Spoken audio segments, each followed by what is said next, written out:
Hello, പുതിയൊരു വീഡിയോയിലേക്ക് എല്ലാവർക്കും സ്വാഗതം. ഇന്ന് ബ്രോഡ്വേ വരെ ഒന്ന് പോയിട്ട് വന്നാലോ?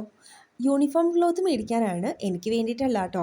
ഡാൻസ് ക്ലാസ്സിൽ അരങ്ങേറ്റം പ്രോഗ്രാം വന്നിട്ടുണ്ട്. അപ്പോൾ കഴിഞ്ഞ വർഷവും ഞങ്ങൾ അരങ്ങേറ്റത്തിന് ഇതേ ഷോപ്പിൽ പോയിട്ടാണ് ഹോൾസെയിലായിട്ട് യൂണിഫോമിൻ്റെ മെറ്റീരിയൽ എടുത്തത്.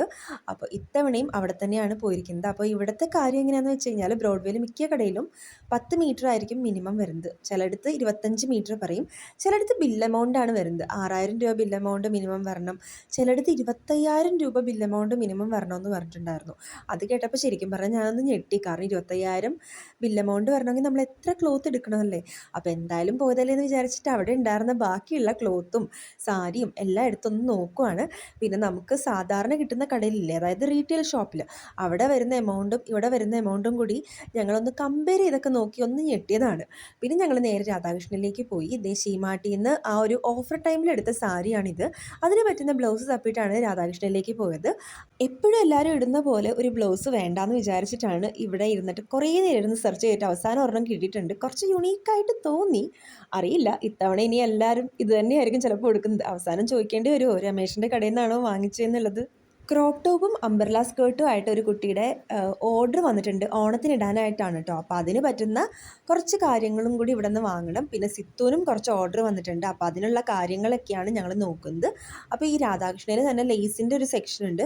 അപ്പോൾ അവിടെയാണ് നോക്കുന്നത്. ഇത് ബ്രോഡ്വേയിലുള്ള രാധാകൃഷ്ണയിലാണ് ഞങ്ങൾ കയറിയിരിക്കുന്നത്. അപ്പോൾ അവിടെ കുറേ നല്ല നല്ല സാരികളൊക്കെ കിടപ്പുണ്ടായിരുന്നു. ഈ ഒരു സാരിക്ക് 700 ആണ് റേറ്റ് വരുന്നത്. നല്ല രസമുണ്ട് കാണാനായിട്ട്, എനിക്ക് ഇഷ്ടപ്പെട്ടു കേട്ടോ. പിന്നെ ദേ ഈ ഒരു സാരി, ഇതും നല്ല രസമുണ്ട് കാണാൻ. അപ്പോൾ അതൊക്കെ ഞങ്ങൾ ചുമ്മാ അങ്ങോട്ടും ഇങ്ങോട്ടും ഒക്കെ തിരിച്ചു നോക്കുമായിരുന്നു. പിന്നെ ഇറങ്ങാനായിട്ട് നിന്നപ്പോൾ പെട്ടെന്ന് ഈ ഒരു സാരി കണ്ണിലുടക്കി. അതിന് കാരണം എന്ന് വെച്ചാൽ കളർ കോമ്പിനേഷനാണ്. ഓറഞ്ചും ഒരു ടൈപ്പ് ഒരു ബ്ലൂവും പിന്നെ അതിൽ വരുന്ന ഒരു ഡിസൈനും എല്ലാം കൊണ്ടും ആ സാരി കൊള്ളായിരുന്നു. അവിടെ നിന്ന് ഞങ്ങൾ നേരെ പരാഗിലേക്ക് പോയി. ഞാൻ പറഞ്ഞില്ലേ നേരത്തെ, കുറച്ച് പട്ടുപാവാടയുടെ ഓർഡറൊക്കെ വന്നിട്ടുണ്ട്. അപ്പോൾ അതിന് പറ്റുന്ന എന്തെങ്കിലും സ്കേർട്ടിന് പറ്റുന്ന തുണി ഉണ്ടോ നോക്കിയിട്ടാണ് പരാഗിലേക്ക് പോയത്. അപ്പോൾ അതിന് പറ്റുന്നുള്ള ക്ലോത്താണ് ഇപ്പം നോക്കിക്കൊണ്ടിരിക്കുന്നത്. അവസാനം ഈ ഒരു ക്ലോത്തിലേക്ക് ഞങ്ങൾ വന്ന് നിന്നിട്ടുണ്ട്. അപ്പോൾ ഇതാണ് എടുത്തിരിക്കുന്നത്. ഇതും ബ്രോഡ്വേയിലുള്ള പരാഗിൽ തന്നെയാണ് ഞങ്ങൾ കയറിയത്. അപ്പോൾ ഇതൊക്കെ സ്കേർട്ടിന് പറ്റുന്ന ഒരുപാട് ക്ലോത്ത് വന്നിട്ടുണ്ട്. ഓണം പ്രമാണിച്ച് അവർ കുറേ അങ്ങനത്തെ ക്ലോത്ത് സ്റ്റോക്ക് ചെയ്തിട്ടുണ്ട്. അപ്പോൾ അത് ഓരോന്നായിട്ട് ഫോട്ടോ ഒക്കെ എടുത്ത് കസ്റ്റമറിനെയൊക്കെ കാണിച്ചുകൊണ്ടിരിക്കുകയാണ് സിത്തു. സ്റ്റിച്ചിങ്ങിന് പറ്റിയ കുറച്ച് സാധനങ്ങളും കൂടി വാങ്ങാനുള്ളത് കൊണ്ട് ഞങ്ങൾ നേരെ മേത്തർ ബസാറിലേക്ക് പോയി.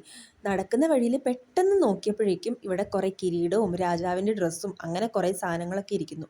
എന്തായാലും കണ്ടതല്ല, അതുകൊണ്ട് അതിൻ്റെയൊക്കെ വിലയൊന്നും ചോദിച്ചു. 550 തുടങ്ങി 850 വരെയൊക്കെയാണ് ഈ ഒരു കിരീടത്തിൻ്റെയൊക്കെ റേറ്റ്. എന്തായാലും സംഭവം കൊള്ളാം. അവിടെ നിന്നും ഫ്രണ്ടിലോട്ട് വീണ്ടും നടന്നപ്പോഴാണ് ഈ ഒരു ലൈറ്റിൻ്റെ കട കണ്ടത്. അവിടെയൊക്കെ ഓണാശംസകളൊക്കെ എഴുതിയ ഒരുപാട് ലൈറ്റുകളൊക്കെ ഉണ്ടായിരുന്നു. ഓണം തുടങ്ങാൻ ഇനിയും കുറേ നാളുണ്ടെങ്കിലും ഈ മേത്തർ ബസാറിൽ വന്നപ്പോഴാണ് ആ ഒരു ഓണം വൈബ് കിട്ടിയത്.